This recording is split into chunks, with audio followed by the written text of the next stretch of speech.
Estar de vuelta en vuestro lindo país y muchas gracias por la oportunidad de participar en este importante certamen.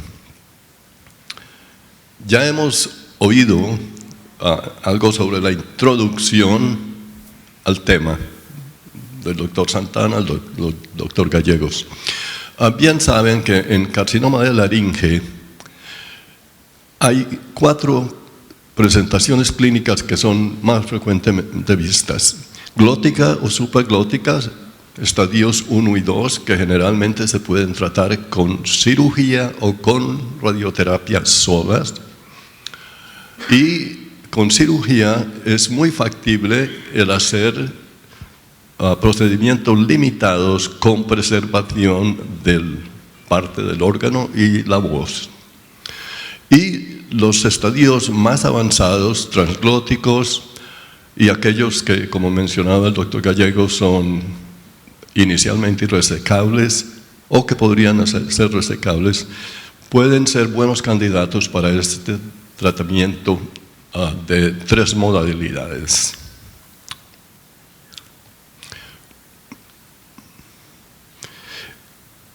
En el manejo del paciente con carcinoma de laringe, muy importante tener un diagnóstico histológico que se obtiene con laringoscopia y biopsias.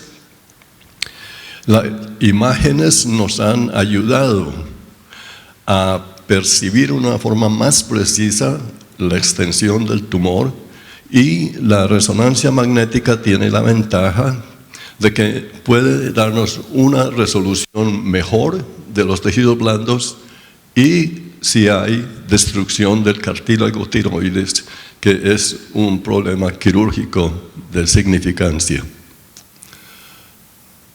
También, por supuesto, más barata, la tomografía computarizada también nos va a permitir no solamente ver la extensión del tumor primario, sino también ganglios linfáticos cervicales. Y por supuesto, la tomografía de positrones, el PET, es todavía más sensitivo para determinar las extensiones del tumor y los ganglios cervicales afectados por el tumor. En el manejo de estos pacientes es importante el pensar cuál es su perspectiva, cómo es que ellos ven el tratamiento que le estamos ofreciendo. Y es muy interesante, en este estudio canadiense de 138 pacientes, lo que a ellos más les importa es estar curados. E inclusive preservación de voz no fue uno de los puntos de prioridad en este grupo de pacientes.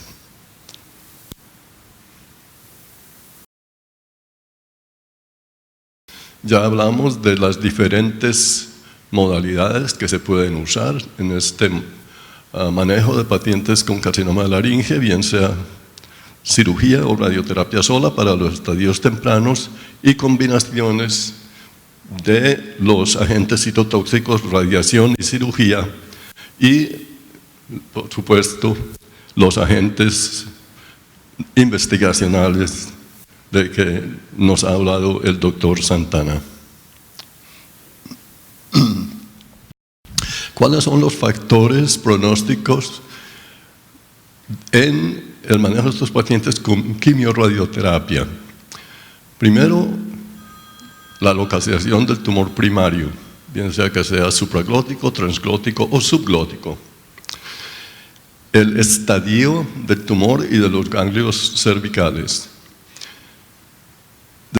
Desde el punto de vista quirúrgico, si hay invasión linfovascular, cuál es el estado de las márgenes quirúrgicas, negativas, cercanas o positivas, y la extensión extracapsular de tumor en los ganglios. Hay también factores relacionados con la terapia, como el volumen de irradiación, la dosis total y el fraccionamiento, los agentes quimioterapéuticos que se usan, números de cursos o de ciclos que se administran y intensificación de dosis en quimioterapia. También importante la condición general del paciente. En varios estudios han mostrado el nivel de hemoglobina, más de 12 gramos o menos, importante.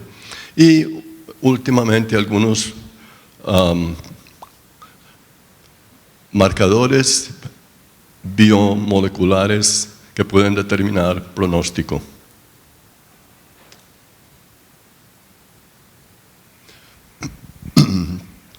Ya se ha mencionado que el manejo de estos pacientes es multidisciplinario, integrado y que requiere un equipo de muchos especialistas y también de otros profesionales que no son médicos, como las enfermeras, audiología, servicios sociales y tal. También hay que hacer énfasis en este punto. A estos pacientes hay que inculcarle la idea de que tienen que dejar de fumar, porque eso va a afectar el pronóstico.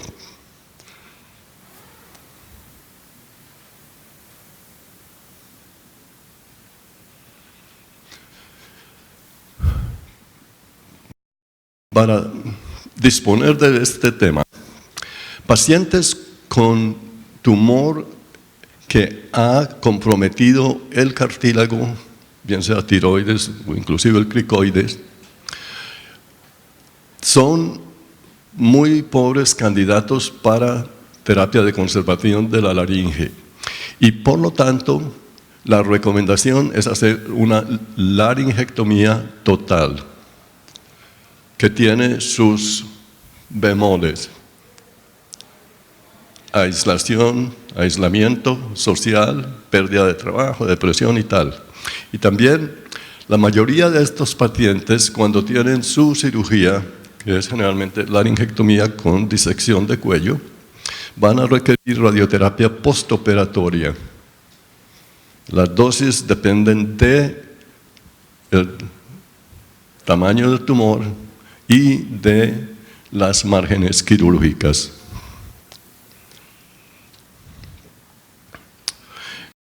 En lo que se refiere al manejo de los ganglios linfáticos, en general estos pacientes, ya lo dije, van a tratar con una disección cervical y algunos van a requerir quimiorradioterapia además de la cirugía. Ya el doctor Santana nos ha dicho de una forma muy clara cuáles son las posibles ventajas de la terapia de inducción. Sin embargo, yo quisiera hacer hincapié en posibles desventajas, porque primero hay una demora en la administración de la terapia más definitiva, que yo diría, desde un punto de vista, ¿cómo dirá? Bias, con prejuicio, ¿no? Bien sea cirugía o radioterapia. Por supuesto, el costo es importante. Otra cosa que puede suceder, y ya lo ha dicho el doctor Santana, es pacientes con estos tumores que tienen una buena respuesta a la terapia de inducción, no completan todo el tratamiento trimodal y rehúsan hacerse su cirugía e inclusive tener la radioterapia.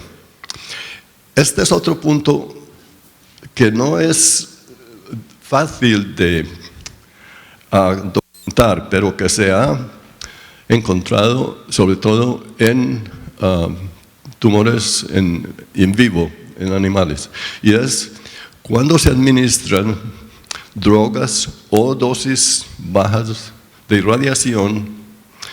Algunas células mueren, pero las que sobreviven pueden tener una repoblación acelerada, así que van a ser más difíciles de controlar con el tratamiento. Y también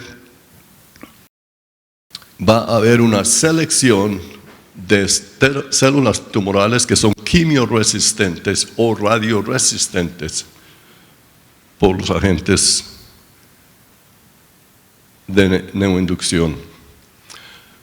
En cuanto a la terapia concomitante o concurrente, hay varias ventajas. Primero, hay un efecto agregado antitumoral de las varias modalidades, radiación y la quimioterapia. Se elimina el problema de la repoblación acelerada.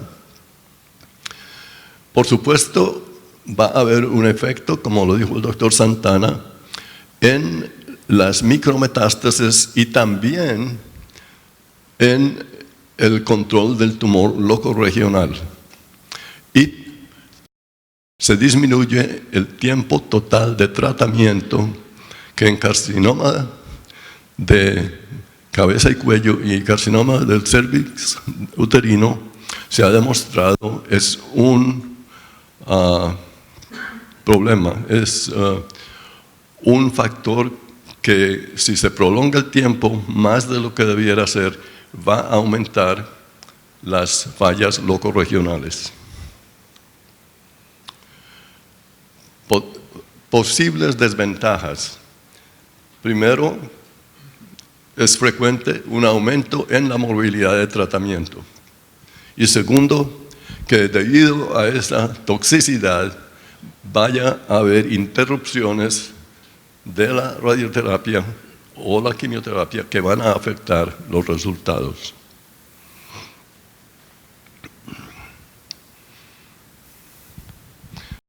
Eso ya más o menos lo hemos discutido.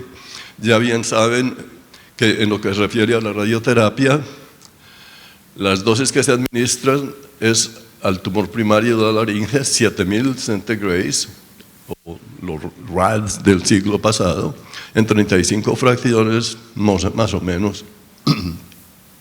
Los ganglios positivos van a recibir entre 6000 y 6600 centigrados, dependiendo de las márgenes quirúrgicas, y los ganglios negativos tratan en muchos pacientes electivamente con dosis un poco más bajas, 5000 a 5400 centigrados, 180 a 160 centigrados por fracción. Ya hemos oído del doctor Santana sobre los agentes quimioterapéuticos que se usan más frecuentemente en estos pacientes. Entonces, ahora vamos a hablar de la preservación de la laringe con estos tratamientos combinados. Un estudio que él mencionó, el RTOG 9111, con 3 brazos, es un estudio aleatorizado en que los pacientes fueron tratados con radioterapia solamente, con radioterapia y cisplatino concurrente o con terapia de inducción, 3 ciclos de cisplatino 5-FU, después radioterapia, que estaba basado en el estudio anterior de la administración de veteranos. Ya también él nos ha mostrado estas curvas que muestran que hay un poco más de beneficio para la terapia de inducción comparada con la radioterapia, quimioterapia concomitante o la radioterapia sola.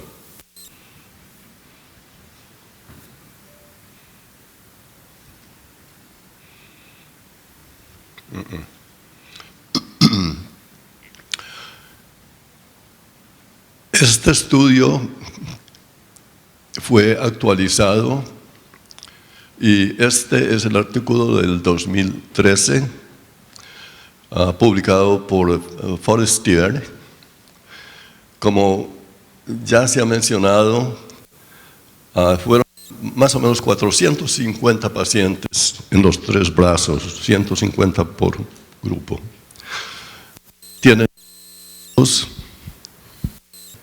inducción y radioterapia, o radioterapia concomitante, o radioterapia sola. A 5 a 10 años,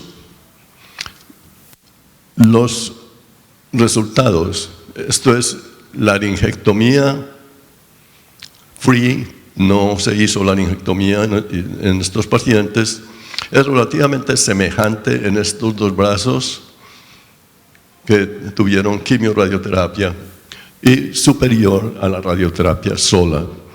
44-47% contra 34% a 5 años y 28-23% contra 17% a 10 años.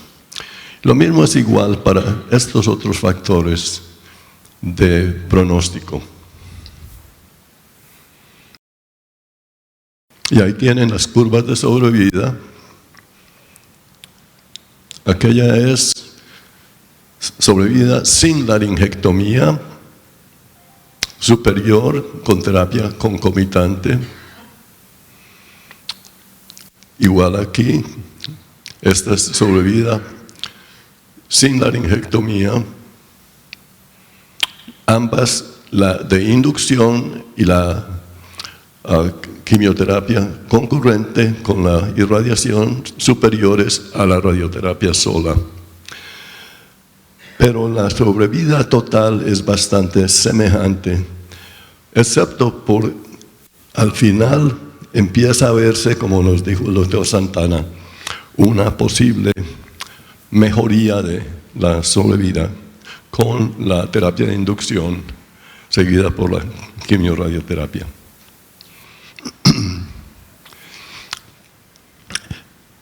Este es otro estudio importante europeo, en lo cual miraron fue a radioterapia con quimioterapia secuencial o alternativa. Y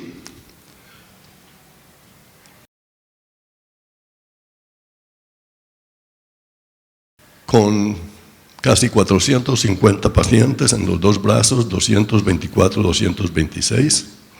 No hay mucha diferencia en los resultados entre las dos formas de administrar la quimioterapia. Este estudio es interesante, es francés y en él los autores comparan la quimioterapia cisplatino 5-FU, que es la que se usa generalmente, en un brazo con docetaxel y en el otro brazo sin el docetaxel, combinada con la irradiación.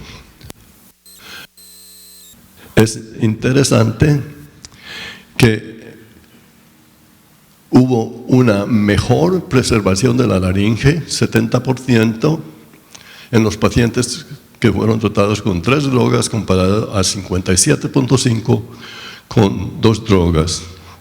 Y la sobrevida sin enfermedad fue 58% con 3 drogas contra 44% con 2 drogas. Sin embargo, la sobrevida global fue igual en ambos grupos.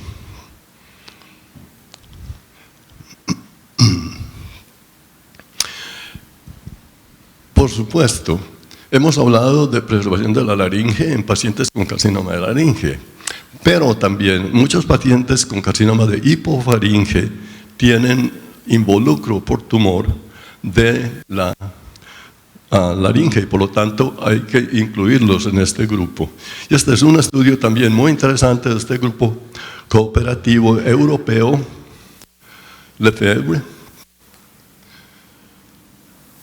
en el cual tenían pacientes con tumores del seno piriforme, del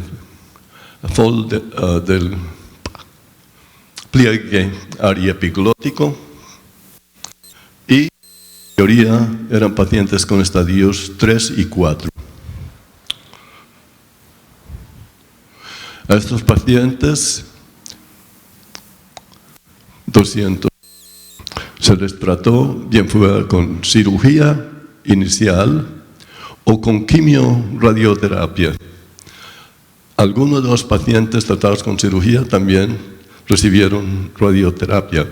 Y unos pocos de los pacientes en este otro brazo, quimioradioterapia, también tuvieron cirugía porque no tenían una buena respuesta a la quimioradioterapia.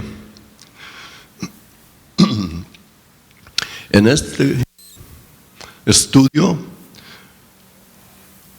la falla locorregional es muy semejante a ambos brazos, cirugía o quimioradioterapia. Pero la enfermedad distal es mayor en los pacientes a los cuales no se les administró quimioterapia. La sobrevida global es semejante en ambos grupos.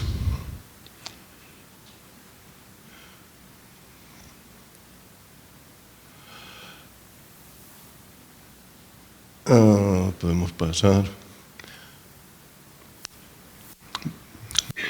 Bioradioterapia es otro punto importante.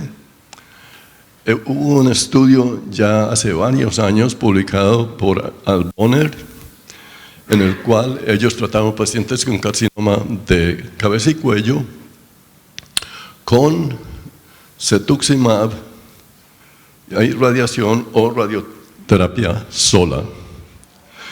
Y ellos reportaron que hubo una mejoría en el control del tumor local, alrededor del 10% a 4 años más o menos, y en la sobrevida total también alrededor del 10%, esto es más o menos 35 a 45%, con la incorporación del cetuximab. Más tarde, el grupo europeo cooperativo, y este estudio fue reportado por Lefebvre,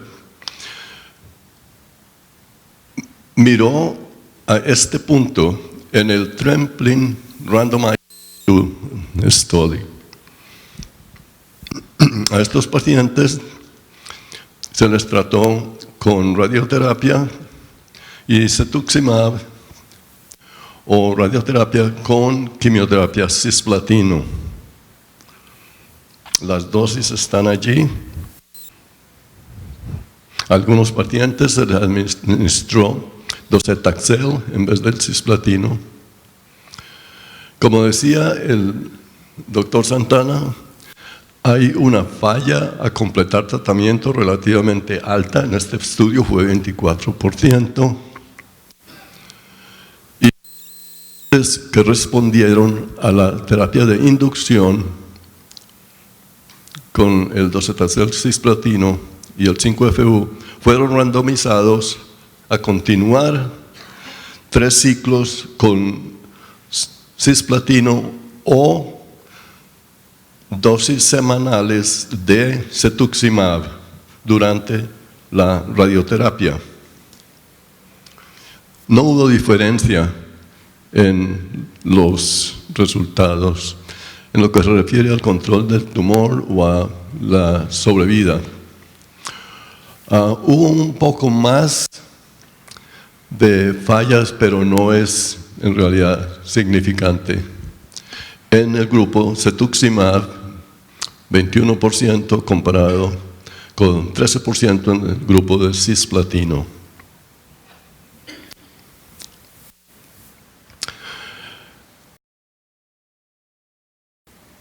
Hazme un favor, pasa a la diapositiva 75. Tengo muchas más diapositivas que les podría mostrar, pero no tenemos tiempo. Tengo diapositivas sobre toxicidad, que es muy importante discutir en este tratamiento porque tenemos problemas de deglución, tenemos problemas de disfagia, tenemos problemas de aspiración, tenemos estrecheces de hipofaringe y esófago cervical superior, que hay que tratar porque van a afectar la calidad de vida de los pacientes. Me da el favor, diapositiva 75. También tengo técnicas de radioterapia que me imagino para muchos no son tan interesantes, excepto para nuestros colegas. Y el que quiera puede copiar la conferencia. Mucho gusto, hay bastante material ahí. En todo caso, les quiero mostrar un par de estudios, son guías que existen para dirigir el manejo de estos pacientes. Una es esta, publicada en el International Journal of Radiation Oncology en el 2009.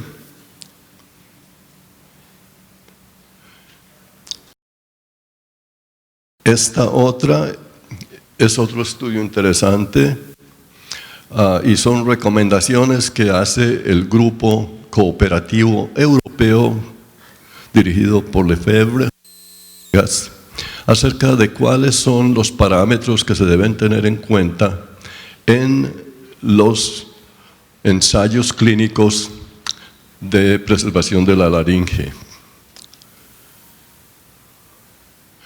¿Cuáles son las direcciones futuras que vamos a ver? Primero, muy importante, es una selección mejor de los pacientes y a lo mejor, además de la imagenología, los marcadores biomoleculares nos van a ayudar a hacer eso. Podemos trabajar en radioterapia con fraccionamiento alterado, diferente, como hiperfraccionamiento. Cirugía puede hacerse, aunque yo no soy cirujano, en una forma más selectiva y con más preservación del órgano. Por supuesto, en quimioterapia, como han visto de la conferencia del doctor Santana, hay bastantes desarrollos de nuevas drogas que nos pueden ayudar a controlar estos tumores mejores. Sería ideal si pudiéramos encontrar algunos radioprotectores de tejidos normales que fueran a disminuir la toxicidad de la radioterapia.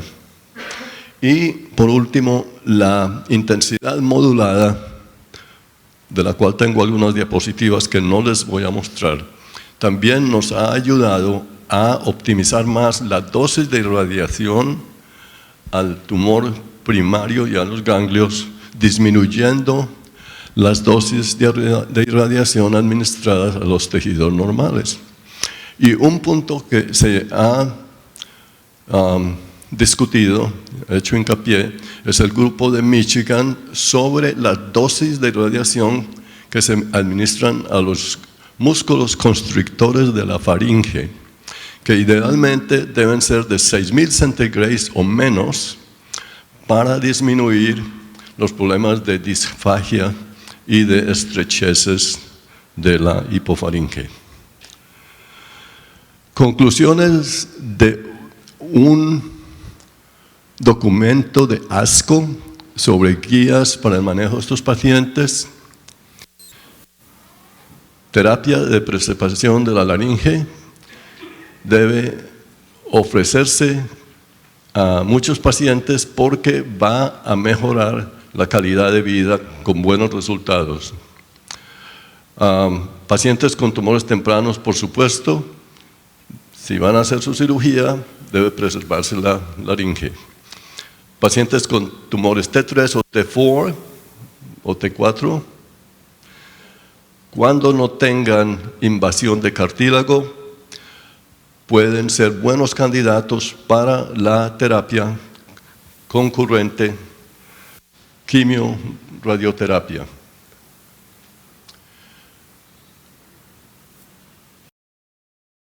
Por supuesto que la quimio-radioterapia concurrente puede considerarse el estándar, el tratamiento aceptado para carcinoma de laringe avanzado. Hemos visto que la quimioterapia de inducción es una alternativa efectiva. Hay algunos estudios en los cuales se está buscando el optimizar la combinación de estos agentes para mejorar los resultados. Con estas técnicas es posible preservar la laringe en 60 hasta 70% de los pacientes, dependiendo del estadio. Y, por supuesto, la laringectomía total se usa en algunos pacientes inicialmente y en otros pacientes como terapia de rescate. Creo que ya terminé. Muchas gracias por su atención.